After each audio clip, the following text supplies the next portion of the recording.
The teams for the Fall Classic are set, and the World Series is finally ready to begin. Hello, everyone, and welcome to Penn State Sports Night. I'm Jeremy Gaines, and alongside me are analysts Dugan Lloyd and Tom Johnston. Tonight, we are excited to bring you a comprehensive preview of the 2019 World Series between the Washington Nationals of the National League and the Houston Astros of the American League. So, guys, let's get started here with a little bit of a breakdown of every phase of the game. And first, Dugan, I want to start with you. Let's go to these lineups. They're both electric, obviously. That's why these teams are here. And it's really the reason why they're so good and so dangerous. But only one can be better than the other. Who do you think has the edge here? I give the Nationals the edge. When you look at Rendon, Soto, Kendricks, this group has been very good all season, and they're really heating up. Since May 24th, they've been the hottest team in baseball, and it's been because of their hitting. They've been on clutch in the late innings, too, leading the league in ninth inning runs so far. And Tom, who do you give the edge to here? You know, talk about edge, I give it to the Astros because you got guys like Carlos Correa and Jose Altuve who have been having postseasons of a lifetime. Jose Altuve had a clutch hit against the Yankees that quite frankly clinched a series for them and made them move on to the World Series. So, in all honesty, the Astros have a lot of secret components that are going to come together, and they have what it takes to win it all. All right, taking the Nationals, the Astros. We'll move on to starting pitching. This honestly is probably my favorite phase of how these two teams match up, and I think it's really where they're closest. Two really good starting rotations, but who's the best?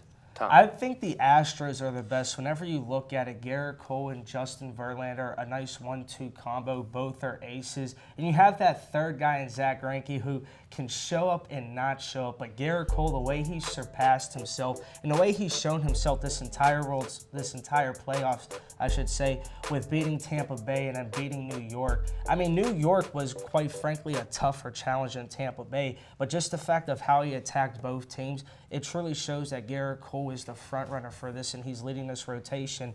And the simple fact is Verlander and Greinke are feeding off of him in all ways possible. I see what you're saying. The Astros definitely have a very tough rotation, but I just don't think they're as deep as the Nationals. When I look at it, Scherzer's been a stud all year, and they have one of the best playoff pitchers of all time in Steven Strasburg with a 1.1 ERA postseason.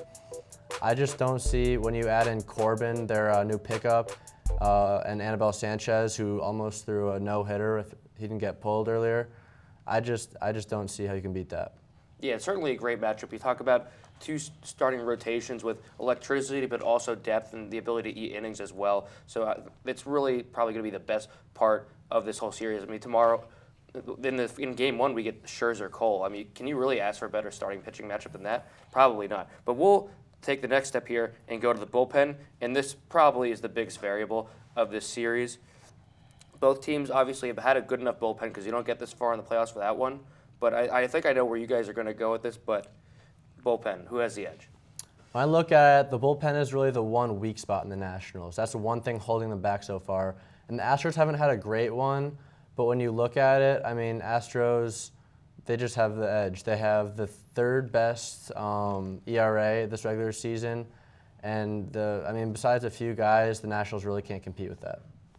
Let's put it this way. The Astros have the edge. Whenever you look at it, the Astros had the fourth best bullpen ERA in the entire playoffs, and that's saying something considering the Astros had to face the Rays and the Yankees, and those were two of the more premier teams in the AL to face, and to come out and to win both those series, that proves a lot about the depth that the Astros have in the bullpen. And let's be honest, whenever the Nationals get into the later stages of the games, their bullpen is a lot weaker, and the Astros have proven that they can only rely on their starting pitching, but they can also rely on the bullpen to get them through the games, and that's why the Astros are in the position they're in. Yeah, I largely agree with you guys. To me, I see consistency from the Astros, and the Nationals have talent, but they're very volatile in the terms of the relief pitching, and you can see a game get away from them fast. We've seen it a lot of times this year, but let's take the final step here. Let's predict this series. Who do you guys got lifting the Commissioner's Trophy this year?